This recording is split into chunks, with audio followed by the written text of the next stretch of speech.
Hello students, देखिए last class हम लोगों ने अपने चैप्टर कोऑर्डिनेशन कंपाउंड के अंदर बात की थी about how to do the nomenclature of coordination compounds. हमने देखा था कि कैसे हम लोग सिंपल जो आपके पास कॉम्प्लेक्स कंपाउंड्स होते हैं, दो केसेस मैंने आपको कवर करवाए थे, एक सिंपल कैटायन एनायन हो और कॉम्प्लेक्स पार्ट हो उसका, या फिर कैटायन और एनायन दोनों ही कॉम्प्लेक्स और उनकी नेमिंग करना हम लोगों ने सीखा था। आई होप आपने बहुत अच्छे से उनकी प्रैक्टिस कर ली होगी और आप लोगों को अच्छे से अब इन कॉम्प्लेक्स कंपाउंड्स की नेमिंग भी आ चुकी होगी। आज हम वहीं से आगे कंटिन्यू करने जा रहे हैं जहां हमने छोड़ा था। देखिए ये आपका अगला पॉइंट है कि अगर आपके पास कोई न्यूट्रल कॉम्प्लेक्स है और उसकी आपको नेमिंग करनी है तो सिंपल आपको उस मेटल का नाम लिखना होता है और कुछ भी नहीं लिखना होता है। ठीक है, यहाँ तक हम लोग कवर कर चुके हैं। जैसे इस कॉम्प्लेक्स का आपको नाम लिखना था Cl पिरिडीन, तो आप इसे क्या लिखोगे, ट्राइक्लोरिडो ट्रिस पिरिडाइन क्रोमियम थर्ड। सही है। अब हम बढ़ रहे हैं यहाँ से आगे। देखिए अपना अगला रूल, अगर आपके पास कोई पाई डोनर लिगेंड है, जी हाँ, अगर आपके कॉम्प्लेक्स के अंदर कोई पाई डोनर लिगेंड है तो हमने पहले भी देखा था, हम उसके लिए eta to the power x prefix use करते हैं जहां पर x होती है उस लिगेंड की हेप्टिसिटी। ये हेप्टिसिटी क्या है ये मैं आपको बहुत डिटेल में सिखा चुका हूं, जहां पर हम लोगों ने पाई डोनर लिगेंड्स के बारे में बात की थी। देखिए इसका एग्जांपल, जैसे आपके पास कॉम्प्लेक्स है कोबाल्ट, यह कार्बोनिल और ये आपका C3H5 एलाइल है ना, पाई डोनर है। तो पाई डोनर जब एलाइल पाई डोनर होगा तो देखो आपके पास क्या होते हैं, 3 कार्बन आइटम्स इन्वॉल्व होते हैं पाई डोनेशन के अंदर और बेसिकली आपका 4 इलेक्ट्रॉन डोनर होता है। कितना इलेक्ट्रॉन डोनर होता है, 4 इलेक्ट्रॉन डोनर। तो अगर आप इसका नाम लिखने चलोगे तो आप क्या नाम लिखोगे इसका, देखो ये लिखोगे आप ट्राई कार्बोनिल। ठीक, अच्छा आप अल्फाबेटिकल ऑर्डर फॉलो करोगे तो ये एलाइल है और ये क्या है आपका, क्या है, कार्बोनिल है। तो आप क्या लिखोगे, पहले एलाइल लिखोगे तो आप लिखोगे ईटा टू द पावर 3 एलाइल, फिर आप लिखोगे ट्राई कार्बोनिल, फिर क्या लिखोगे, कोबाल्ट। ठीक, तो ये आपके पास क्या होगा, इसकी एक्चुअल नेमिंग होगी eta to the power 3 allyl tri carbonyl cobalt. और ये -1 चार्ज के ऊपर होता है तो आप ऑक्सीजन नंबर निकालोगे तो कोबाल्ट का यहाँ पर ऑक्सीडेशन नंबर क्या आएगा, +1, यहाँ कोबाल्ट का ऑक्सीडेशन नंबर आएगा। तो सिंपल है, अगर आपके पास कोई पाई डोनर लिगेंड है तो आपको उसकी हेप्टिसिटी को यूज करना होगा। जैसे एक और एग्जांपल देखें, FePiC5H5 तो ये आपका पेंटाडाइनाइल हो गया, -1 इस पे चार्ज होता है, -2 को बैलेंस करने के लिए Fe पे यहाँ पे कौन सा चार्ज आएगा, +2। बस अब आप इसकी नेमिंग करोगे तो आपके पास क्या आएगा, बिस पेंटाडाइनाइल और ईटा टू द पावर आप क्या लिखोगे साथ में इसके ऊपर 5। याद है ना, पेंटाडाइनाइल जब ये पाई बॉन्ड पाई डोनर है तो इसके पास क्या होंगे, 5 इलेक्ट्रॉन्स इन्वॉल्व होंगे डीलोकेशन के अंदर। तो डाइनाइल इसके नाम में पहले से आ रहा है तो आप लगाओगे बिस ईटा टू द पावर 5 साइक्लोपेंटाडाइनाइल और साथ में क्या आएगा आपका आयरन, आयरन और उसका ऑक्सीजन स्टेट कितना आएगा, सेकंड। तो इस तरह से आप इसका नाम कंप्लीट कर सकते हैं और जहां पर पाई डोनर लिगेंड होगा बस वहां पे आपको ध्यान रखना है कि आपको हेप्टिसिटी भी यूज करनी है। बाकी नॉर्मल तरीके जो आपने सीखे हैं उन्हीं तरीकों से आप इन कॉम्प्लेक्सेस के नाम भी लिख सकते हैं। सही है, समझ में आ गया। तो ये तो थी नेमिंग ऑफ सिंपल कॉम्प्लेक्सेस। अब अगर आपके पास कॉम्प्लेक्स के अंदर ब्रिजिंग लिगेंड्स हो, कौन से लिगेंड्स हो, ब्रिजिंग लिगेंड्स, जो बेसिकली कॉम्प्लेक्स के दो पार्ट को आपस में क्या कर रहे हैं, कनेक्ट कर रहे हैं, तो उनकी नेमिंग करने के लिए आपको कुछ स्पेशल मेथड सीखने होंगे, पहली चीज़। दूसरी चीज़, वैसे ही आपके सिलेबस में नहीं है लेकिन एप्लीकेशन पार्ट है और आसान है। एक बार अगर आप सीखो तो आसानी से आप इन कॉम्प्लेक्सेस की क्या कर सकते हो, नेमिंग कर सकते हो। यही अपना अगला पार्ट है। मूव करते हैं, देखिए अपने अगले पॉइंट के ऊपर ध्यान से देखें। In case of bridging complexes compounds we have to use a prefix that is mu. तो आपको प्रीफिक्स यूज करना पड़ता है म्यू, किसके लिए, ब्रिजिंग लिगेंड के लिए। ठीक है, जितने ब्रिजिंग लिगेंड होंगे अलग अलग टाइप के, आप उतने ही बार म्यू यूज करोगे। और अगर आपके पास सेम टाइप की ब्रिजिंग लिगेंड है तो वहां पर हम फिर से डाई, ट्राई और ये सारे वर्ड्स यूज कर सकते हैं। तो एक एक करके डिस्कस करना शुरू करते हैं। देखिए पहला केस, अगर आपके पास ब्रिजिंग कॉम्प्लेक्स है तो आप क्या करोगे, कॉम्प्लेक्स की शक्ल देखोगे। ये एक पॉइंट है कि अगर आपका कॉम्प्लेक्स दोनों साइड से सिमेट्रिकल है, ब्रिज के दोनों साइड सिमेट्रिकल है, तो दो तरीके से आप उसका नाम लिख सकते हो। पहला तरीका ये, आप देखें CrOH CrNH3 Cl5। ध्यान से देखें, अगर मैं इसको ब्रिजिंग फॉर्म में बनाऊं तो मेरे पास क्या होगा, इधर CrNH3 होगा, बीच में OH एक ब्रिजिंग लिगेंड है, CrNH3 बनेगा और इसके चार्ज को बैलेंस करने पे आएगा +5, Cl -5 है ना, तो +5। तो पहले क्रोमियम का ऑक्सीडेशन नंबर निकालो। आप चाहो तो नॉर्मल तरीके से निकाल सकते हो। देखो 2 क्रोमियम है, ये 0 ये 0 2x, OH पे चार्ज होता है -1, 2x - 1 इज इक्वल्स टू +5, -1 उधर गया तो बनेगा +6, +6/2, यानी यहाँ पर दोनों क्रोमियम कौन से स्टेट में है, +3 स्टेट में है, पहली चीज़। दूसरा, नेमिंग करने के दो तरीके होते हैं, मैं आपको पहला तरीका बताता हूँ। अगर आपका कॉम्प्लेक्स सिमेट्रिकल है तो ये दोनों आइडेंटिकल पार्ट हैं इसके, तो दोनों का नाम आप एक ही जगह पर लिख सकते हो। वही यहाँ लिखा हुआ है कि if the situation on both sides of the bridge is symmetrical then we can write the name of remaining complex at one place. आपको दो बार अलग अलग लिखने की जरूरत नहीं है। अभी आप देखोगे सेकंड मेथड, उसमें हम लोग देखेंगे कि आप लेफ्ट टू राइट कॉम्प्लेक्स का नाम लिखते हो। तो मैं आपको दोनों तरीके यहीं बताता हूँ। देखो, आप यहाँ से नाम लिखना शुरू करो अगर, तो आप क्या लिखोगे, पेंटाअमाइन, पेंटाअमाइन क्रोमियम थर्ड, ठीक। फिर कौन है, ब्रिजिंग है ना, तो नाम लिखोगे म्यू हाइड्रोक्सीडो, और फिर वापस लिखोगे इसका नाम, तो फिर से क्या बनेगा, पेंटाअमाइन बनेगा। फिर क्या लिखोगे, क्रोमियम थर्ड, और लास्ट में आप क्या लिखोगे, क्लोराइड, इस सिंपल एनायन के लिए।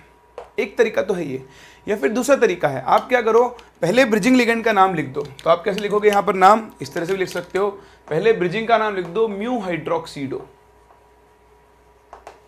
सही है। अब क्योंकि ये सिमेट्रिकल पार्ट है और दो बार आ रहा है, तो इसके लिए आप यूज कर लोगे बिस। बिस के बाद आप क्या लिखोगे, पेंटाअमाइन क्रोमियम थर्ड क्लोराइड।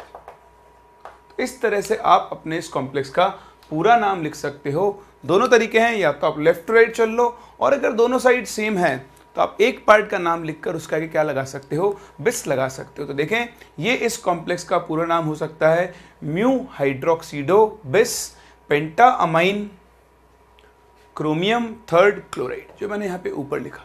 या फिर आप चाहो तो इस कॉम्प्लेक्स का नाम लेफ्ट टू राइट भी लिख सकते हो। तो ध्यान रखें, जब भी आपके कॉम्प्लेक्स में एक ब्रिजिंग लिगेंड है, उस ब्रिजिंग लिगेंड के लिए आप क्या यूज करोगे, म्यू प्रीफिक्स यूज करोगे, उसके बिना आप उसकी नेमिंग नहीं कर सकते। चलिए कॉपी करें, फिर मूव करते हैं इसके दूसरे मेथड पे, जो मैंने आपको ये सिखाया। पॉइंट तो आपको दोनों लिखने चाहिए, पहले आप ये पॉइंट लिखो, ये इसका एग्जाम्पल लिखो, फिर हम मूव करते हैं इसके सेकंड तरीके के ऊपर। फिर देखें, जो सेकंड मेथड मैंने आपको सिखाया, और we could also have written the name of one side of the bridge ligand and then the name of bridge ligand and then the other side of the bridge. Sorry, ये यहाँ पे misprint हो गया है। We could also have written the name of one side of the bridge and then the name of bridge ligand and then the other side of the bridge like this. जो मैंने आपको example दिया, ये आपका bridge है, तो पहले bridge के इस साइड का नाम लिख लो। तो इस साइड का नाम क्या होगा, पेंटाअमाइन क्रोमियम थर्ड। फिर ब्रिजिंग लिगेंड का नाम लिखो म्यू हाइड्रोक्सीडो। फिर इस साइड का नाम लिखो पेंटाअमाइन क्रोमियम थर्ड, और साथ में क्या आएगा, क्लोराइड। तो देखें, पेंटाअमाइन क्रोमियम थर्ड इस साइड का नाम, फिर ब्रिजिंग लिगेंड का नाम, देन इस वाले साइड का नाम, और लास्ट में आपका क्या होगा, कंपाउंड क्लोराइड। तो दोनों तरीके सही हैं, जैसा आपको लगे वैसे आप इसका नाम लिख सकते हो। तो डिपेंड करेगा ऑप्शन में कि आपसे किस तरह का नाम लिखवाया गया है। दोनों लिखे हुए हैं तो मल्टीपल चॉइस में दोनों आंसर सही माने जाएंगे। सही है। चलिए इसके बाद देखें, थोड़ी और प्रैक्टिस करते हैं। अगर अभी तो आपने देखा कि एक ब्रिजिंग लिगेंड है, क्या हो अगर आपके पास दो अलग अलग ब्रिजिंग लिगेंड हो। तो एक एग्जांपल देखें, जैसे मेरे पास ये कॉम्प्लेक्स है CONH3 ठीक, इधर है OH और इधर है NO2, CO NO2। यहाँ पर क्या बनेगा आपका NH3 और मान लो आगे मैं लगा देता हूँ इसके ऊपर Cl4, या फिर आप चाहो तो ऐसा लिख लो SO4 चलिए, सबसे पहला काम नेमिंग करने के लिए मुझे यहाँ पर सेंट्रल मेटल एटम की ऑक्सीडेशन स्टेट निकालनी होगी। तो देखो सल्फेट -2, सल्फेट के -2 को बैलेंस करने के लिए इस पे चार्ज आएगा +4। सही है। फिर से तरीका देखो, दो तीन तरीके होते हैं ऑक्सीडेशन नंबर निकालने के। आप चाहो तो इस +4 को इन दोनों पे डिस्ट्रीब्यूट कर दो, +2 OH पे ओवरऑल चार्ज होता है -1, तो इसके -1 को आप बैलेंस करोगे तो +1 से करना होगा। तो +1 का आधा पार्ट इधर, आधा पार्ट इधर। सेम ऐसे ही -1 +1 को बैलेंस करने का आधा पार्ट इधर, आधा पार्ट इधर। या फिर ये न्यूट्रल हटा दो, x 2x -1 -2, तो 2x -2 is equals to +4। 2x के लिए x 6, तो x के लिए कितनी आ गई 3, यानी कोबाल्ट यहाँ पर भी +3 स्टेट में है और यहाँ पर भी +3 स्टेट में है। अब आप देखें लिगेंड ब्रिज के दोनों साइड का कॉम्प्लेक्स क्या है, पार्ट क्या है आपका, सेम है। तो फिर से आपके पास दो तरीके आ गए नाम लिखने के। पहले आप ब्रिज का नाम लिख दो, तो ब्रिजिंग में क्या होगा, ये हाइड्रोक्सीडो H, ये है नाइट्राइटो N, सही ना, या नाइट्रो बेसिकली। तो आप देखो नाम लिखोगे तो H पहले आता है, तो पहले आप लिखोगे म्यू हाइड्रोक्सीडो, अल्फाबेटिकल ऑर्डर को फॉलो करोगे, देन आप लिखोगे म्यू नाइट्रो, सही है। अब दोनों साइड सेम है तो आप लगाओगे बिस, हाँ सिंपल वही, बिस के बाद क्या लिखोगे, tetra amine cobalt third, then आप क्या लिखोगे, सॉरी क्लोराइड नहीं, यहां पर आप क्या लिखोगे, सल्फेट। तो इस तरह से आपके इस कॉम्प्लेक्स का नाम लिखने का पहला तरीका। या फिर आप चाहो तो लेफ्ट टू राइट नाम लिख सकते हो। तो लेफ्ट टू राइट में आप क्या लिखोगे, पहले आप लिखोगे टेट्रा अमाइन, उसके बाद क्या लिखेंगे बोलो, हाँ वेरी गुड, कोबाल्ट थर्ड, एक साइड हो गया। फिर लिखेंगे ब्रिजिंग, अब दोनों अलग अलग है तो दोनों का नाम लिखो, क्या लिखोगे, mu hydroxido, then mu nitro, then वापस से आप उसका नाम लिखो, तो टेट्रा अमाइन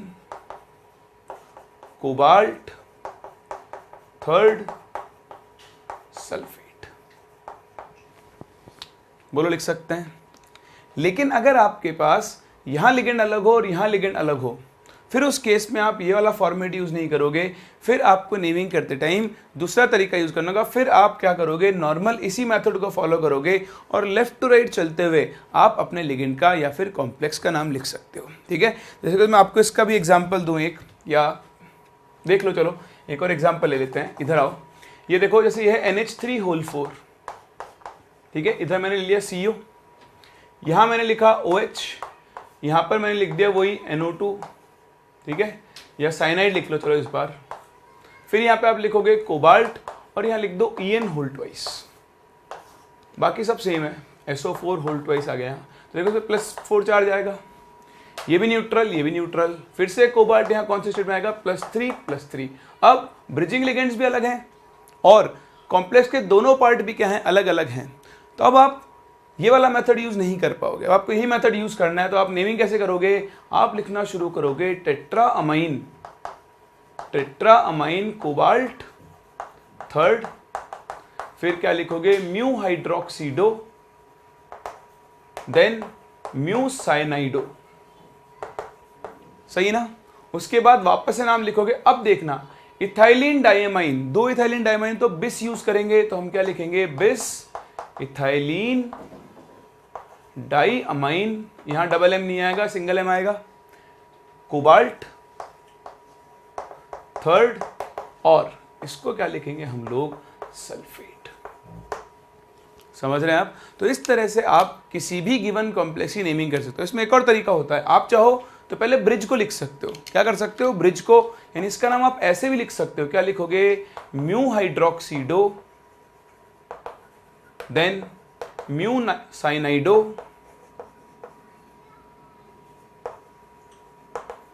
हो गया ब्रिज पहले। अब पूरे कॉम्प्लेक्स का नाम लिख दो, ठीक है। तो कॉम्प्लेक्स नाम लिखो, क्या लिखोगे, टेट्रामाइन कोबाल्ट थर्ड बिस ethylene diamine cobalt third sulphate. इस तरह से भी आप इसकी नेमिंग कर सकते हो।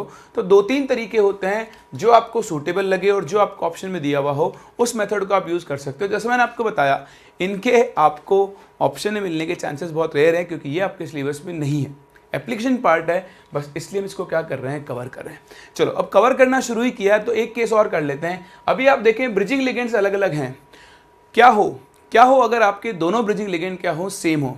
हाँ वेरी गुड, सेम होंगे तो कोई बात नहीं, हम डाई ट्राई टेट्रा वही वाले कंसेप्ट वापस से यूज कर लेंगे। तो आप इसे कॉपी करो, फिर हम बात करते हैं कि अगर हमारे ब्रिजिंग लिगेंड सेम हो तो उस केस में हम लोग कैसे इन कॉम्प्लेक्सेस की नेमिंग करेंगे।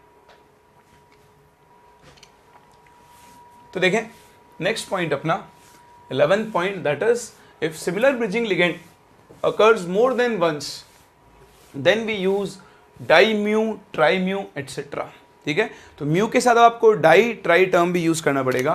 फॉर एग्जाम्पल अभी हमने कॉम्प्लेक्स देखा था, उसी का एग्जाम्पल लेते हैं, CONH3 ठीक। तो NH3 ये कोबाल्ट, इधर ब्रिजिंग लिगेंड है OH और इधर भी ब्रिजिंग लिगेंड है OH। फिर से ये कोबाल्ट, यहाँ है आपका इथाइलिन डाइअमाइन, बाकी सारी कहानी सेम है। यहाँ पर है 2 सल्फेट SO4 होल ट्वाइस। तो +4 ऑक्सीडेशन नंबर निकालोगे, यहाँ पर भी +3 आएगा, यहाँ पर भी +3 आएगा।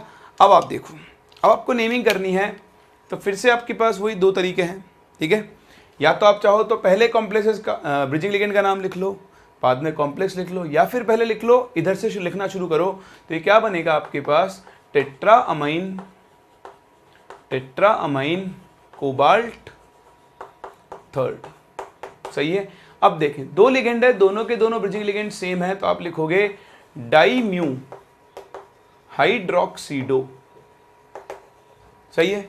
फिर इधर वाले पार्ट का नाम लिखो, तो क्या लिखोगे, बिस इथाइलिन डाईअमाइन। सही ना। फिर क्या लिखोगे, कोबाल्ट थर्ड, और साथ में क्या लगा दोगे, सल्फेट। ऐसा कर सकते हैं। या फिर आप चाहें तो पहले ब्रिजिंग लिगेंड को दिखा सकते हैं, मतलब आप नाम लिख सकते हो डाईम्यू हाइड्रोक्सीडो। ठीक है। फिर नाम लिखना शुरू करो, टेट्रा अमाइन कोबाल्ट थर्ड बिस ethylene diamine cobalt third sulphate. वो नाम भी इसका सही नाम माना जाएगा।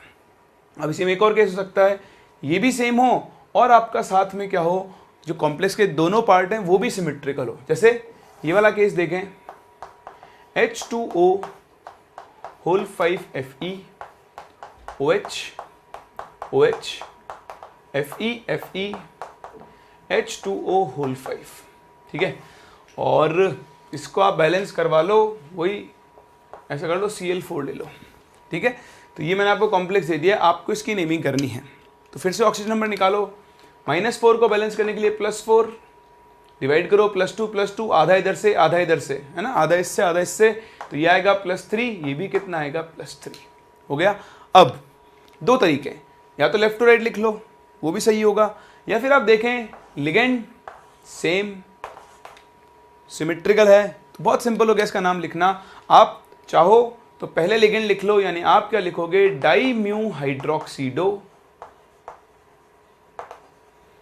हाँ, उसके बाद बिस और आप ब्रैकेट में इसका नाम लिखो, तो बिस में क्या बनेगा आपके पास, पेंटा एक्वा, वाटर है ना, तो पेंटा एक्वा आयरन थर्ड, और फिर नाम क्या लिख दोगे आप, इसका क्लोराइड। इस तरह से भी आप इस कॉम्प्लेक्स की क्या कर सकते हो, नेमिंग कर सकते हो। तो इसमें कुछ स्पेशल आपको याद नहीं रखना है, बहुत ही सिंपल सा तरीका होता है। जो आपके पास ब्रिजिंग कॉम्प्लेक्स होंगे उनके लिए आप म्यू प्रीफिक्स यूज करोगे। अगर एक से ज़्यादा सेम टाइप के ब्रिजिंग लिगेंड्स हैं तो उनके लिए आप डाईम्यू, ट्राईम्यू, टेट्राम्यू इस तरह के प्रीफिक्सेस यूज कर सकते हो। फिर आप कॉम्प्लेक्स वाले पार्ट को देखोगे, अगर सिमेट्रिकल है तो एक ही बार में दोनों का नाम लिख दो, लेकिन अगर असिमेट्रिकल है तो फिर आपको दोनों का अलग अलग नाम लिखना होगा। या फिर आप चाहें तो लेफ्ट से शुरू कर राइट तक भी क्या कर सकते हैं, इस कॉम्प्लेक्स का नाम लिख सकते हैं। आई बात समझ में। तो ये थी आपकी एंटायर नेमिंग ऑफ कॉम्प्लेक्स या फिर कोऑर्डिनेशन कंपाउंड्स। किसी भी कॉम्प्लेक्स का अब आप यहाँ से इन रूल्स को फॉलो करते हुए नेमिंग कर सकते हो। जो मेन चीज़ है नेमिंग सीखने के लिए वो है प्रैक्टिस। तो आपको डीपी में मैंने बहुत सारे क्वेश्चन दिए हुए हैं, बस आप उतने क्वेश्चन कर लो, वो आपने तमीज़ से कर लिए, ढंग से सॉल्व कर लिए, तो आपको गारंटी देता हूँ जेई में तो आप नेमिंग का एक भी क्वेश्चन गलत करके नहीं आ सकते हो। कंडीशन इज कि आपको ऑक्सीडेशन नंबर ठीक से कैलकुलेट करना आना चाहिए और आपने रूल्स को प्रॉपरली क्या किया है, फॉलो किया है। चलिए, ये सब सीखने के बाद अभी तक हम लोगों ने कॉम्प्लेक्स कंपाउंड में क्या किया है, बेसिक पार्ट सारे कवर कर लिए। हमने टर्मिनोलॉजी सीख ली है कि लिगेंड क्या होते हैं, कोऑर्डिनेशन नंबर क्या होता है, ऑक्सीडेशन स्टेट क्या होता है, लिगेंड्स की नेमिंग कैसे करते हैं, कॉम्प्लेक्स कंपाउंड की नेमिंग कैसे करते हैं। अब हम इस चैप्टर के सेकेंड पार्ट में मूव करने वाले हैं। ये था फर्स्ट पार्ट, बेसिक टर्मिनोलॉजीज। अब हम मूव कर रहे हैं सेकेंड पार्ट में, जहाँ पर हम बात करेंगे कि इन कॉम्प्लेक्सेस के अंदर जो बॉन्ड्स फॉर्म होते हैं वो एक्चुअली कैसे फॉर्म होते हैं। तो यहाँ पर हम मेनली 3 थ्योरीज से डील करेंगे। जो सबसे पहली थ्योरी आती है that is called Werner's coordination theory. कौन सी theory? Werner's coordination theory. Werner वो पहला साइंटिस्ट था जिसने कॉम्प्लेक्स कंपाउंड्स के अंदर बॉन्डिंग के बारे में बात की थी। तो क्या उसने बात की, क्या नहीं की, वो हम डिस्कस करते हैं। उसके अलावा क्या क्या चीज़ें उसने एक्सप्लेन की वो हम बात करेंगे। फिर हम देखेंगे कि वो थ्योरी फेल हुई तो क्यों हुई और वो सक्सेसफुल थी तो क्यों थी।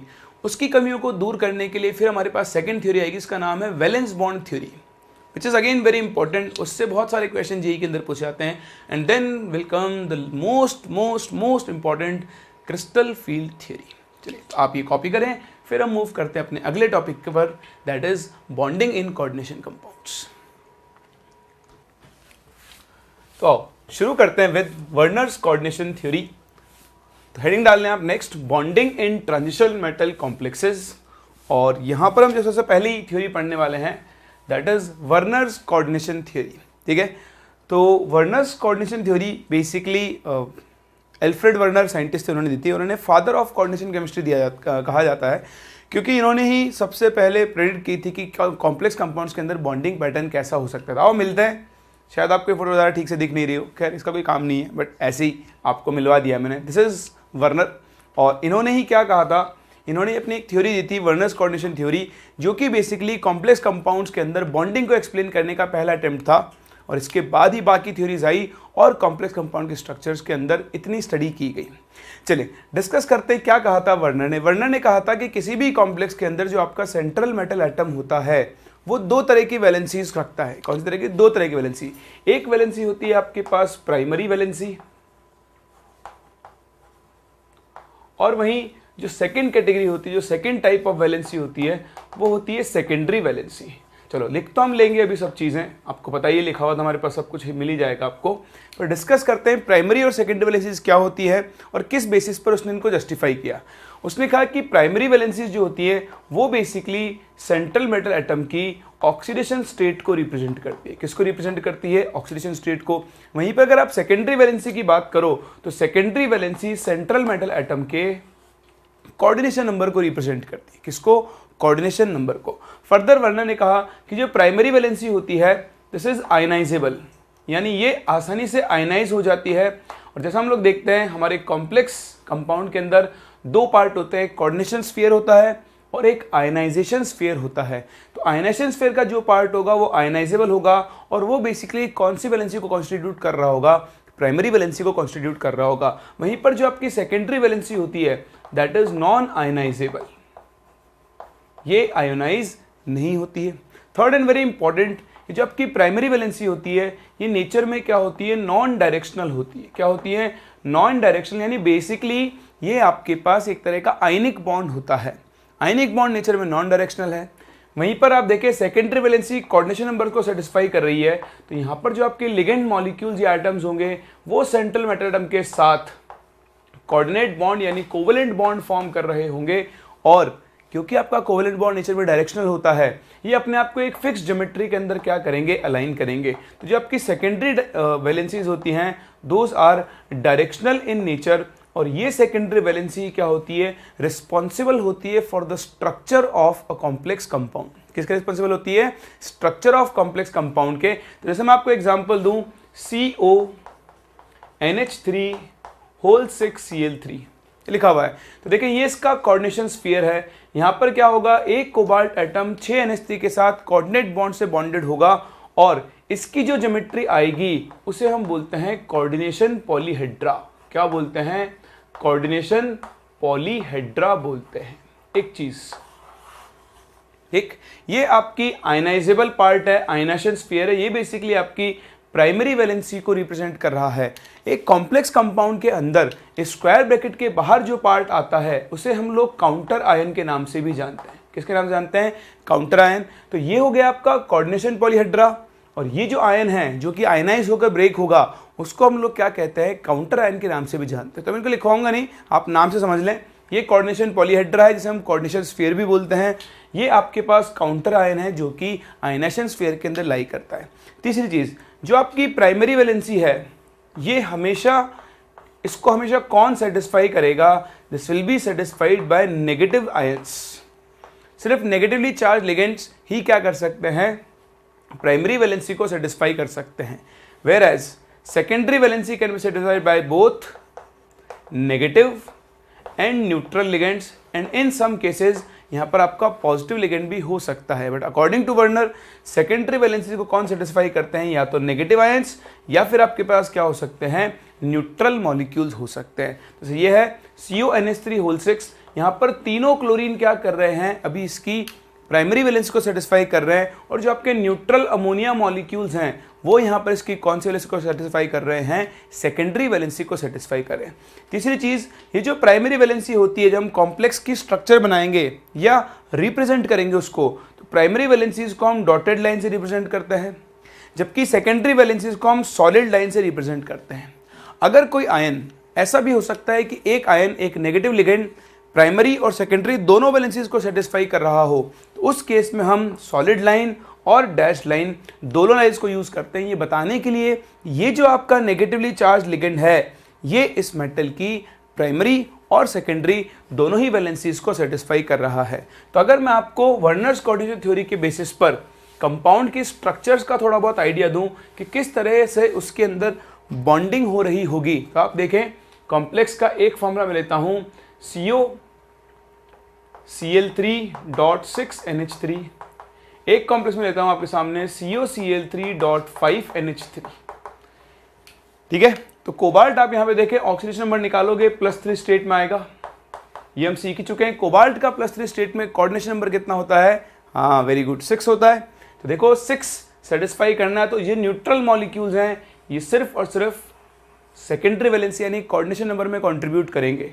तो कोबाल्ट आपका 6 NH3 मॉलिक्यूल्स के साथ इस तरह से कोऑर्डिनेट बॉन्ड बनाएगा, और ये 6 NH3 मॉलिक्यूल्स इसकी सिर्फ कौन सी वैलेंसी को सेटिस्फाई करेंगे, सेकेंडरी वैलेंसी को सेटिस्फाई करेंगे। वहीं आपके पास जो 3 क्लोरीन एटम्स होंगे वो 3 क्लोरीन एटम्स क्या करेंगे, इसकी प्राइमरी वैलेंसी को सेटिस्फाई कर रहे होंगे कुछ इस तरह से। तो जो डॉटेड लाइंस हैं वो आपकी प्राइमरी वैलेंसी को डिनोट कर रही हैं, और जो सॉलिड लाइंस हैं वो सेकेंडरी वैलेंसीज को डिनोट कर रही है। वहीं अगर मैं इस कॉम्प्लेक्स में बात करूं तो आप देखें 5 NH3 न्यूट्रल है, तो ये सिर्फ और सिर्फ कौन सी वैलेंसी को सेटिस्फाई कर सकते हैं, हाँ सेकेंडरी। तो यहाँ पे क्या होगा, कोबाल्ट, ये आपके पास बना NH3, इधर भी आएगा NH3 आएगा, यहाँ एक और NH3, यहाँ एक और NH3, और इधर भी आपके पास आ जाएगा एक NH3।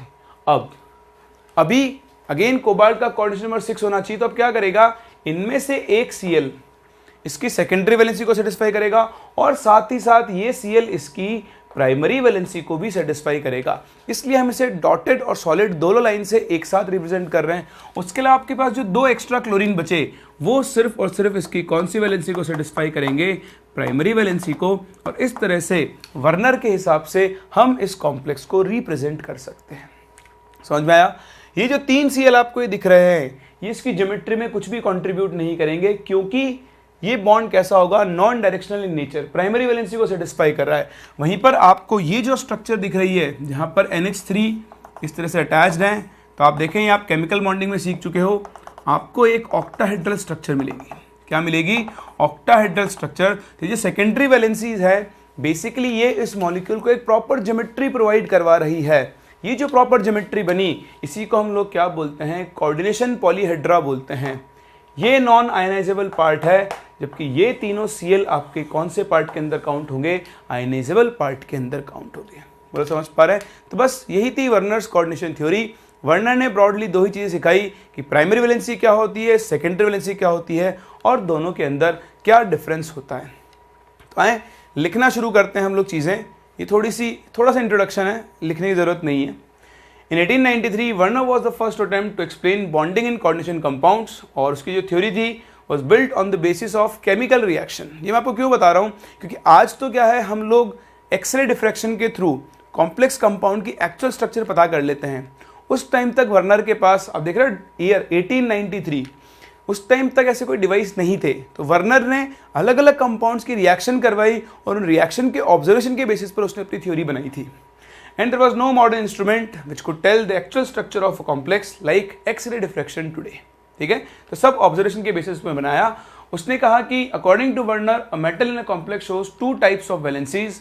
One is primary valency, जिसको हम डिस्कस कर चुके हैं। तो प्राइमरी वैलेंसी की प्रॉपर्टीज क्या क्या हैं, this corresponds to the oxidation state of central metal atom, जैसे हमने डिस्कस किया। Second point, this is also called as the principal और आयनाइजेबल और आयोनिक वैलेंसी, क्योंकि यही आयनाइजेबल पार्ट है, बेसिकली आयनिक बॉन्ड बना रहा है, and is non directional in nature, ये मैंने आपको समझा ही दिया है। Third, it is satisfied by the negative ion and its attachment with the central metal ion is shown by dotted lines, जो कि हमने यहाँ पर रिप्रेजेंट किया है। सही है। तो सबसे पहले तो आप ये पार्ट लिखें, इससे पिछला पार्ट आपको नहीं लिखना था। ये लिखने के बाद हम लिखेंगे सेकेंडरी वैलेंसीज। आप कैसे लिखोगे, पेज के 2 पार्ट बनाए, इधर लिखें प्राइमरी वैलेंसी और फिर इधर लिखेंगे आप सेकेंडरी वैलेंसी, और उसके बाद आप ये दोनों एग्जाम्पल कॉपी करने वाले हैं। फिर देखो सेकेंडरी वैलेंसी के बारे में बात करते हैं। तो हमने देखा सेकेंडरी वैलेंसी किसको करस्पॉन्ड करती है, coordination number of central metal atom को। डायरेक्शनल होती है नेचर के अंदर, इसलिए आपके जो कॉम्प्लेक्स होगा उसको एक प्रॉपर ज्योमेट्री मिलेगी। satisfied by negative, positive and neutral ligands and its attachment with the central atom is shown by solid lines, जो हमने डिस्कस किया था। ठीक है। और जैसे आपके पास एग्जाम्पल है, इसको तो हम बाद में डिस्कस करेंगे। अभी आप ये 2 एग्जाम्पल लिखें, COCl3.6NH3, COCl3.5NH3। आप चाहें तो यहाँ पे एक और एग्जाम्पल लिख सकते हैं, COCl3.4NH3। तो यहाँ पर क्या होगा, कोबाल्ट के कोऑर्डिनेशन नंबर में 4 तो आपके पास NH3 मॉलिक्यूल्स होगा। तो ये 4 तो आपकी सेकेंडरी वैलेंसी को ही सेटिस्फाई करेंगे क्योंकि न्यूट्रल है। अब 2 क्लोरीन दोनों वैलेंसीज को सेटिस्फाई करेंगे और 1 क्लोरीन सिर्फ और सिर्फ कौन सी वैलेंसी को सेटिस्फाई करेगा, प्राइमरी वैलेंसी को सेटिस्फाई करेगा। कर सकते हैं ना। तो आप साथ ही साथ ये तीनों एग्जांपल्स कॉपी करें जो कि वर्नर्स रिप्रेजेंटेशन को शो कर रहे हैं फॉर दीज कॉम्प्लेक्सेस। साथ ही साथ देखिए आपके सामने एग्जांपल लिखा है, तो आप देखो वर्नर ने क्या किया था, वर्नर ने ही ये रिप्रेजेंट करना सिखाया हमें कि आप क्या करो, 2 पार्ट में कॉम्प्लेक्स को ब्रेक कर लो। एक स्क्वायर ब्रैकेट के अंदर, तो स्क्वायर ब्रैकेट के अंदर का जो पार्ट है उसे आप कोऑर्डिनेशन स्फीयर, है ना, या फिर आप इसे कोऑर्डिनेशन पॉलीहेड्रा के नाम से भी जानते हो। तो ये तो हो गया कोऑर्डिनेशन पॉलीहेड्रा, और ये इसका कौन सा पार्ट होगा, नॉन आयनाइजेबल पार्ट होगा, जिसको हम चैप्टर के शुरू में ही देख चुके हैं। और ये आपका आयनाइजेशन स्फीयर होगा। बेसिकली यहाँ पर 2 Cl- आपके काउंटर आयंस होंगे ना। तो यही चीज़ मैं आपको यहाँ पे लिख के भी दिखा रहा हूँ। अगर आपने कॉपी कर लिया है एक तो इसको हटा दो यहाँ से, ठीक है। यहाँ आप लिखेंगे कोऑर्डिनेशन पॉलीहेड्रा है, ये नॉन आयनाइजेबल पार्ट है, और ये आपके पास कौन सा आयन है, काउंटर आयन है।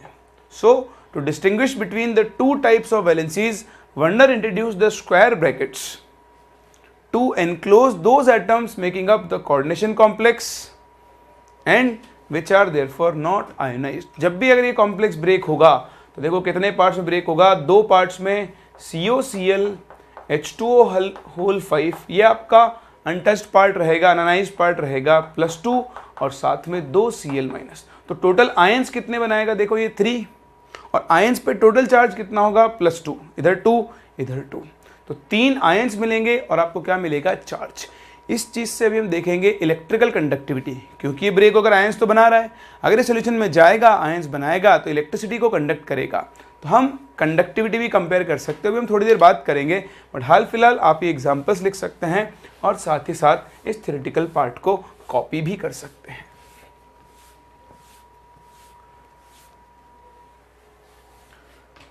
चलिए समझ गए आप इस बात को। अब इस बात को समझने के बाद वर्नर्स कोऑर्डिनेशन थ्योरी के ऊपर बेस्ड कई तरह के क्वेश्चंस आपको मिलते हैं। वर्नर ने आपको ये सिखा दिया कि एक कॉम्प्लेक्स के अंदर प्राइमरी और सेकेंडरी 2 वैलेंसीज होती हैं जो कि बेसिकली कोऑर्डिनेशन स्फीयर और आयनाइजेशन स्फीयर को कॉन्स्टिट्यूट करती है। तो आपको एक कहानी सुनाएगा और उस कहानी के बेसिस पर आपको कॉम्प्लेक्स का फॉर्मूला निकालना होता है। फॉर एग्जाम्पल मैं आपसे कह दूँ कि आपके पास एक कंपाउंड है COCl2.NH3 या .5NH3, ठीक है, या कुछ और कंपाउंड देगा, वो मान लो मैंने 6NH3 बोल दिया, या COCl4 है ना, और मैंने लिख दिया यहाँ पर लेट्स से 4NH3, कुछ इस तरह का मैंने लिख दिया आपसे, है ना। COCl3.4NH3 ले लो, क्योंकि अभी भी आपने वर्नर्स कोऑर्डिनेशन थ्योरी पढ़ी है, तो ये चीज़ तो आप वैसे ही बता सकते हो कि 4NH3 इसकी सेकेंडरी वैलेंसी को सेटिस्फाई करेगी और 3 में से 2 क्लोरीन इसकी प्राइमरी सेकेंडरी दोनों को सेटिस्फाई करेंगे। लेकिन कई बार आपको ऐसे क्वेश्चन मिलेंगे जो कि जेई के अंदर भी पूछे जा चुके हैं, जहां पर आपको इन्फॉर्मेशन से कंपाउंड का फॉर्मूला निकालना होता है। तो आओ बढ़ते हैं आगे और क्वेश्चन के थ्रू ही बात करते हैं। आपके पास कंपाउंड है कि 26.65 gram of a complex, this is the complex, when treated with AgNO3, तो आपके पास ये कॉम्प्लेक्स था CrCl3.6H2O। आपने इसकी रिएक्शन AgNO3 से करवाई, जैसा कि आपको दिख रहा है क्रोमियम यहाँ पे +3 स्टेट में होगा, पहली चीज। दूसरा, क्लोरीन एटम्स हैं, तो जितने क्लोरीन यहाँ से आयनाइज हो सकते हैं उतना आपको क्या मिल जाएगा, AgCl मिल जाएगा, मिलेगा। तो उसने बोला है कि यहाँ से 28.7 ग्राम AgCl प्रोड्यूस हुआ। तो AgCl का अगर आप मोलर मास देखोगे 143.5 आएगा, तो 28.7 अपॉन 143.5 ये आपको 0.2 मोल AgCl मिल जाएगा। तो बेसिकली इस कंपाउंड से 0.2 मोल AgCl प्रेसिपिटेट हुआ है। अब आप ये देखो कि इस कंपाउंड के अपने खुद के मोल्स कितने थे। तो देखो 26.65 ग्राम इसका मास है और साथ ही आपको इसका मोलर मास दिया हुआ है 266.5। तो ये बेसिकली आपके पास 0.1 मोल था। अगर यहाँ से एक क्लोरीन आता तो आपको 0.1 मोल से 0.1 मोल AgCl मिलता। यहाँ आपको 0.1 मोल से कितना AgCl मिल रहा है, 0.2 मोल AgCl मिल रहा है। इसका मतलब ये हुआ कि इस कॉम्प्लेक्स के अंदर जो आयनाइजेशन स्फीयर बनेगा उसमें 2 क्लोरीन एटम होंगे। क्या आप इस बात को समझ पा रहे हैं? अगर इसके 0.1 मोल से 0.1 बनता तो एक क्लोरीन बाहर आता। इसके 0.1 से 0.2 बन रहा है, मतलब यहाँ पर 2 क्लोरीन एटम्स बाहर आएंगे। अगर इसके 0.1 से 0.3 बन जाता तो यहाँ पर इसका मतलब 3 क्लोरीन आपके आयनाइजेबल होते। तो इस कॉम्प्लेक्स में 3 में से 2 क्लोरीन आयनाइजेशन स्फीयर में होंगे और 1 क्लोरीन अंदर होगा। क्रोमियम +3 स्टेट में है, इसका कोऑर्डिनेशन नंबर होगा 6। एक तो इस क्लोरीन ने सेटिस्फाई कर दिया है, बाकी के 5 किसके थ्रू सेटिस्फाई होंगे, वाटर, और एक H2O हाइड्रेटेड फॉर्म में आ जाएगा। और यही आपके इस कॉम्प्लेक्स का क्या होगा, मॉलिक्यूलर फॉर्मूला होगा। बोलो कर सकते हैं। तो इस तरह के आप देखो, अगर आप यहाँ सिर्फ वर्नर के हिसाब से कर लेते तो आपका गेम हो जाता। आप बोलते कि क्रोमियम का कोऑर्डिनेशन होना चाहिए +6 है ना, न्यूट्रल सेकेंडरी वैलेंसी को सेटिस्फाई करेगा तो CrH2O6 और फिर आप लिख देते Cl3। बस यहाँ तो गेम हो चुका होता, गेम आंसर ही गलत आ जाता। तो ऐसा नहीं है कि हर बार आप वर्नर के हिसाब से कर पाओ। क्वेश्चन में दी गई इन्फॉर्मेशन को आपको प्रोसेस करना आना चाहिए, उसी के बाद आप अपने इस तरह के क्वेश्चंस को सॉल्व कर सकते हो। बोलो कर सकते हैं। ऐसा नहीं है मेरे पास यही टाइप ऑफ क्वेश्चन है, एक तो आप इसे कॉपी करो, फिर मैं आपको और क्वेश्चन से मिलवाता हूं जो आप वर्नर्स कोऑर्डिनेशन थ्योरी के ऊपर डिस्कस कर सकते हैं। चलिए फिर देखें, आगे बढ़ते हैं। कुछ और टाइप ऑफ क्वेश्चन मैं आपको मिलवाता हूं जो कि आपसे वर्नर्स कोऑर्डिनेशन थ्योरी के ऊपर पूछे जा सकते हैं। ठीक है, देखें मैं आपके सामने कुछ कॉम्प्लेक्सेस लिख रहा हूं। कॉम्प्लेक्सेस के फॉर्मूले हैं कुछ इस तरह से, COCl3.6NH3, ये कॉम्प्लेक्स नंबर 1। फिर आपके पास सेकंड कॉम्प्लेक्स है COCl3.5NH3। फिर आपके पास थर्ड कॉम्प्लेक्स है COCl3.4NH3। फोर्थ कॉम्प्लेक्स आपके पास है COCl3.3NH3। ठीक है, आपको इन कॉम्प्लेक्सेस को अरेंज करना है अलग अलग ऑर्डर्स में। पहला आपको इनको अरेंज करना है increasing order of electrical conductivity. किसमें अरेंज करना है, increasing order of electrical conductivity में। आप देखें, ये मैं आपको समझाता हूं, ध्यान रखना पॉइंट्स को। अगर आप इलेक्ट्रिकल कंडक्टिविटी देख रहे हो तो किसी भी सॉल्यूशन की जो इलेक्ट्रिकल कंडक्टिविटी है ये 2 चीजों पे डिपेंड करेगी, एक नंबर ऑफ आयंस और दूसरा चार्ज ऑफ आयंस। इंपॉर्टेंट है। सबसे पहले आप देखोगे चार्ज, जितना ज़्यादा चार्ज होगा और जितने ज़्यादा नंबर ऑफ आयंस होंगे तो इलेक्ट्रिकल कंडक्टिविटी भी क्या होगी, उतनी ही ज़्यादा। तो यहाँ आपको और कोई इन्फॉर्मेशन नहीं दी गई है, तो बेसिक वर्नर के हिसाब से बात करोगे। इसमें कोबाल्ट का स्टेट है +3, कोऑर्डिनेशन नंबर होगा 6। तो पहले कॉम्प्लेक्स का फॉर्मूला क्या बनेगा, CONH3 और साथ में बनेगा Cl3। तो जब ये आयनाइज होगा तो इसका कोऑर्डिनेशन स्फीयर तो इंटैक्ट रहेगा, +3 चार्ज प्लस साथ में क्या मिलेगा, 3Cl-। तो देखो आपको नंबर ऑफ आयंस कितने मिलेंगे, 4, और हर आयन पे चार्ज कितना है, +3। सही है। ऐसे ही अगला अगर आप देखोगे तो आपके पास कॉम्प्लेक्स क्या बनेगा, CONH3 और साथ में अब एक Cl आएगा अंदर और 2 Cl आएंगे बाहर। आएगा। अब बताओ आपके कॉम्प्लेक्स का फॉर्मूला क्या बनेगा, जब वो ब्रेक होगा तो क्या बनाएगा, CONH3 होल 5Cl कितना, +2 और साथ में क्या बनाएगा 2Cl माइनस। सही है। अब बताओ नंबर ऑफ आयंस कितने आ गए 3 और उनके ऊपर चार्ज कितना आ रहा है, +2 बोल लो या -2 बोल लो, है ना। थर्ड कॉम्प्लेक्स COCl3, तो यहां बनेगा CONH3 होल 4, 2 क्लोरीन अंदर और 1 क्लोरीन बाहर। जब ये आयनाइज होगा तो क्या बनाएगा CONH3 होल 4 Cl2, चार्ज आएगा प्लस और 1 Cl। तो बताओ यहां से आपको नंबर ऑफ आयंस कितने मिल रहे हैं 2 और आयंस के ऊपर चार्ज कितना मिल रहा है +1। फाइनल ये जो होगा इसके स्ट्रक्चर में यही बना देता हूं। तो यहां पर जो आपको कोऑर्डिनेशन नंबर सेटिस्फाई करना है तो ये आयनाइज ही नहीं होगा, यहाँ से एक भी आयन नहीं मिलेगा, तो ये आपका नॉन आयनाइजेबल है पूरा का पूरा। अगर ये नॉन आयनाइजेबल है तो इसकी इलेक्ट्रिकल कंडक्टिविटी क्या होगी, इसकी इलेक्ट्रिकल कंडक्टिविटी क्या होगी, सबसे कम होगी। तो बताओ सबसे कम इलेक्ट्रिकल कंडक्टिविटी किसकी आएगी 4, उसके बाद कौन आएगा 3, उसके बाद कौन आएगा 2 और उसके बाद कौन आएगा 1, क्योंकि फर्स्ट वाले कॉम्प्लेक्स के अंदर सबसे ज़्यादा नंबर ऑफ आयंस हैं और साथ ही साथ उसके अंदर चार्ज भी क्या है, सबसे ज़्यादा है। बोलो समझ में आ रहा है। चलिए तो पहला आप ये पार्ट कॉपी करें, फिर हम मूव करते हैं सेकंड पार्ट पर, कॉलिगेटिव प्रॉपर्टीज़। जी हाँ, आप यहाँ पर कॉलिगेटिव प्रॉपर्टीज़ भी कंपेयर कर सकते हो। अब कॉलिगेटिव प्रॉपर्टीज़ आप तभी कंपेयर कर पाओगे जब आपने फिजिकल केमिस्ट्री में ये चैप्टर पढ़ लिया है। तो अगर आपने नहीं पढ़ा है कोई बात नहीं, आप देख लो, मैं थोड़ा आइडिया दे दूंगा आपको, फिर जब आप कभी आगे पढ़ोगे तो उस चीज़ को आप यहाँ पर आसानी से यूज़ कर सकते हो। कॉपी करो, फिर हम इसके अगले पार्ट से मिलते हैं। फिर देखो जो सेकंड अपना पार्ट है दैट इज कॉलिगेटिव प्रॉपर्टीज। तो अगर मैं कॉलिगेटिव प्रॉपर्टीज की बात करूं तो कॉलिगेटिव प्रॉपर्टीज क्या होती हैं, ये डाइल्यूट सॉल्यूशन की वो प्रॉपर्टीज होती हैं जो सॉल्यूशन में प्रेजेंट नंबर ऑफ आयंस पे डिपेंड करती है। किस पे डिपेंड करती है, नंबर ऑफ आयंस पे। तो आप ध्यान से देखना, second part is colligative properties. ठीक, so these are the properties of dilute solutions which are dependent on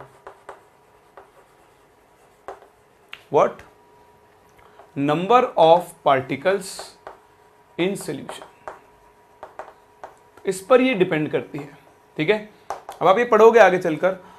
4 colligative properties होती है, relative lowering in vapour pressure, elevation in boiling point, depression in freezing point और fourth होता है osmotic pressure. तो आप ध्यान देने बहुत छोटी ट्रिक सिखा रहा हूँ आपको। अगर आपने पढ़ा हुआ है तो आप उसको रिलेट कर लोगे, और अगर आपने नहीं पढ़ा हुआ है, मैं कुछ खा रहा हूँ, ठीक है, अगर आपने कुछ नहीं पढ़ा हुआ है तो जब आप पढ़ोगे तब वो अपने आप रिलेट हो जाएगा। ठीक है, एक चीज़ ध्यान रखना है, बहुत इंपॉर्टेंट ट्रिक है। कई बार आपको सॉल्यूशन का वेपर प्रेशर या फिर फ्रीजिंग पॉइंट कंपेयर करना होता है। तो ध्यान रखना, वेपर प्रेशर और फ्रीजिंग पॉइंट किसी भी डाइल्यूट सॉल्यूशन का इन्वर्सली प्रोपोर्शनल होता है to the number of particles या फिर आयंस। सॉल्यूशन में जितने ज़्यादा आयंस या पार्टिकल्स होंगे उस सॉल्यूशन का वेपर प्रेशर उतना ही कम होता जाएगा और उसका फ्रीजिंग पॉइंट भी उतना ही ज़्यादा डिक्रीज होता जाएगा।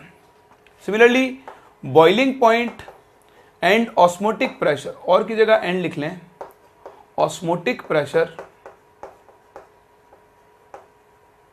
This is directly proportional to number of ions. Solution में नंबर ऑफ आयंस या फिर पार्टिकल्स जितने ज़्यादा होंगे उस सॉल्यूशन का बॉइलिंग पॉइंट और उसका ऑस्मोटिक प्रेशर क्या होगा, उतना ही ज़्यादा होगा। तो आप देखें, जैसे मैं आपसे इन चारों में पूछूं, मान लो मैंने आपसे बोला इनको बॉइलिंग पॉइंट के ऑर्डर में अरेंज करो, सब भी आपने देखा ये सबसे ज़्यादा नंबर ऑफ आयंस देगा 4, 3 Cl माइनस और एक कॉम्प्लेक्स आयन। ये देगा 2 Cl माइनस और कॉम्प्लेक्स आयन 3 आयंस। ये देगा 2 आयंस और ये एक भी आयन नहीं देगा। तो क्योंकि ये सबसे ज़्यादा नंबर ऑफ आयंस दे रहा है तो इसका बॉइलिंग पॉइंट सबसे ज़्यादा होगा, फिर नंबर आएगा सेकंड का, फिर नंबर आएगा थर्ड का और फिर नंबर आएगा फोर्थ का। वहीं अगर मैं आपसे इनका फ्रीजिंग पॉइंट का ऑर्डर पूछूं तो ऑर्डर उल्टा हो जाएगा, जिसमें सबसे ज़्यादा नंबर ऑफ आयंस होंगे उसका फ्रीजिंग पॉइंट सबसे कम होगा। तो सबसे कम किसका होगा 1, फिर कौन आएगा 2, फिर कौन आएगा 3, फिर कौन आएगा 4। तो इस तरह से आप boiling point, freezing point, vapour pressure, ये सारी चीज़ें भी यहाँ पर कंपेयर कर सकते हैं। तो यहाँ से इनऑर्गेनिक को फिजिकल के साथ कनेक्ट कर दिया जाता है और मिक्स करके क्वेश्चन पूछ लिए जाते हैं, जिनके चांसेस होते हैं जेईई एडवांस में आने के। आए भी हैं, देखना आप, कई बार ऐसे क्वेश्चन पूछे गए हैं जहाँ पे फिजिकल और इनऑर्गेनिक को एक साथ क्या किया गया है, मिक्स किया गया है। आगे देखें आप, मैं आपसे एक और चीज़ पूछ सकता हूँ, मोल्स ऑफ AgCl प्रेसिपिटेटेड, कितना सबसे ज़्यादा मोल्स ऑफ AgCl किस केस में प्रेसिपिटेट होंगे? तो जो सबसे ज़्यादा Cl- प्रोड्यूस कर रहा है उसमें सबसे ज़्यादा होंगे। और जैसे जैसे आप आगे देखते जाओगे इन चारों कॉम्प्लेक्स में, तो फोर्थ में एक भी Cl- नहीं आ रहा है, तो यहाँ पर कोई मोल्स ऑफ AgCl प्रेसिपिटेट नहीं होगा। ये छोटे छोटे टाइप ऑफ क्वेश्चंस हैं जो आपसे वर्नर्स कोऑर्डिनेशन थ्योरी के ऊपर बेस्ड पूछे जा सकते हैं। बोलो कर सकते हैं? कोई डाउट है हमें यहाँ पर? तो इलेक्ट्रिकल कंडक्टिविटी आप कंपेयर कर सकते हो, कॉलिगेटिव प्रॉपर्टीज आप कंपेयर कर सकते हो, साथ ही साथ आप ये भी बता सकते हो कि उस गिवन कॉम्प्लेक्स से कितने मोल्स ऑफ AgCl आप प्रेसिपिटेट करवा पा रहे हैं, या फिर कोई और भी आयन, मान लो सल्फेट होता तो हम Ag सल्फेट के प्रेसिपिटेशन की बात कर लेते, या किसी और सल्फेट के प्रेसिपिटेशन की बात करते हैं। सही है, चलिए एक सिंपल सा क्वेश्चन आज के लिए, आज हम बस यहीं तक कंप्लीट कर रहे हैं। यही आपकी वर्नर्स कोऑर्डिनेशन थ्योरी, इसके अंदर ज़्यादा कुछ है ही नहीं। दो चीज़ें हैं, प्राइमरी वैलेंसी, सेकेंडरी वैलेंसी, दोनों में क्या डिफरेंस है मैंने आपको डिटेल में सिखा दिया है, और कैसे हम वर्नर्स कोऑर्डिनेशन थ्योरी को यूज़ करते हैं ये भी मैंने आपको बता दिया है।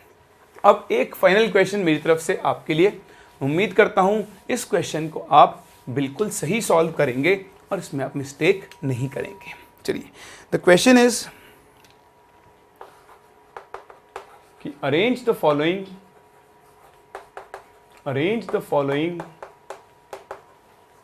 इन increasing order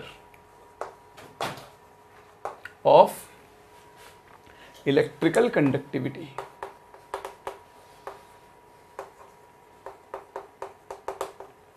ठीक है, कुछ कॉम्प्लेक्स दे रहा हूं मैं आपके सामने।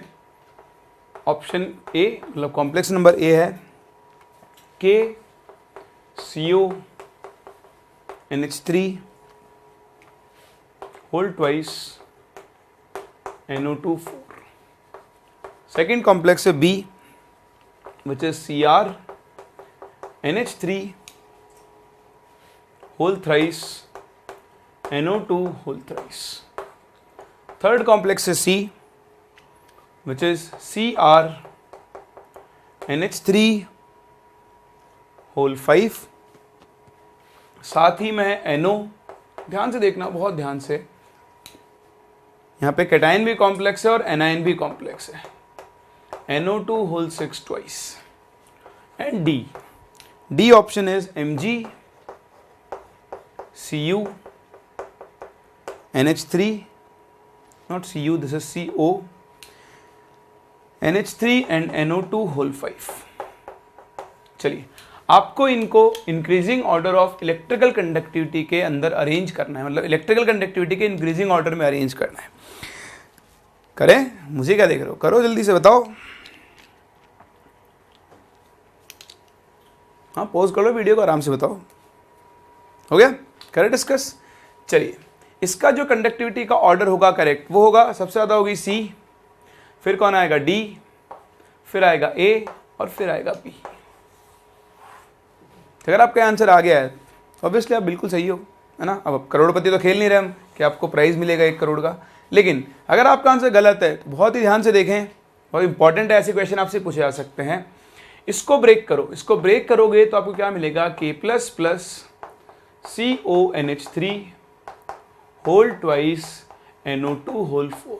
बेसिकली आपको 2 आयंस मिल रहे हैं जिन पे चार्ज आ रहा है +1 या फिर -1। ये आयनाइज ही नहीं होगा तो 0 आयंस मिलेंगे, तो इसकी तो इलेक्ट्रिक कंडक्टिविटी की बात नहीं कर सकते, तो हो गया बर्बाद, इसलिए इसकी सबसे कम है। अब आप इसको ब्रेक करो, जो पहले लिखा होता है वो कैटायन, जो बाद में लिखा था वो एनायन। बचपन में सीखा हुआ रूल, क्रिस क्रॉस रूल, इस पे चार्ज आएगा प्लस, और इसकी यूनिट कितनी है 3, तो 3 ये बनेगा CrNH3 होल 5 NO+2 प्लस, इसकी यूनिट है 2, तो CONO2 6 3 माइनस। बताओ टोटल आयंस कितने हो गए,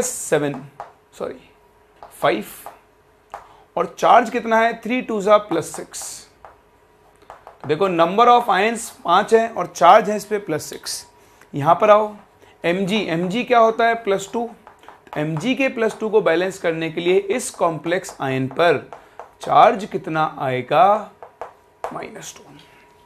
बताओ कितने आयंस, 2 आयंस, और चार्ज कितना 2 है ना, +2 -2 जो भी मान। अब आप देखो, क्योंकि यहाँ पर नंबर ऑफ आयन सबसे ज़्यादा है, चार्ज सबसे ज़्यादा है, तो सबसे ज़्यादा कंडक्टिविटी किसकी होगी, सी। डी ऑप्शन और ए ऑप्शन में दोनों में नंबर ऑफ आयन सेम है, लेकिन यहाँ अगर आप चार्ज की वैल्यू देखो तो वो +1 या -1 जो भी बोलना चाहो, और यहाँ है -2। क्योंकि यहाँ चार्ज ज़्यादा है तो कंडक्टिविटी भी क्या होगी, ज़्यादा, इसलिए डी की कंडक्टिविटी ए से ज़्यादा है, और बी से तो आयन प्रोड्यूस हो ही नहीं रहे हैं तो उसकी कंडक्टिविटी भी नहीं होगी। तो इस तरह से आप वर्नर्स कोऑर्डिनेशन थ्योरी को यूज़ कर सकते हो और इनके ऊपर बेस्ड क्वेश्चंस को सॉल्व कर सकते हो। तो देखिए रह रह के मतलब हर 2-3 साल में एक बार 2 बार वर्नर्स कोऑर्डिनेशन थ्योरी के ऊपर बेस्ड क्वेश्चंस भी आपसे पूछ लिए जाते हैं। चलिए, तो ये थी अपनी बॉन्डिंग इन कॉम्प्लेक्स कंपाउंड्स का पहला पार्ट, पहली theory which is called Werner's coordination theory. Next class हम मिलेंगे और बात करेंगे about again a very important theory which is known as valence bond theory. तो मिलते हैं नेक्स्ट क्लास और यहाँ से आगे कंटिन्यू करते हैं।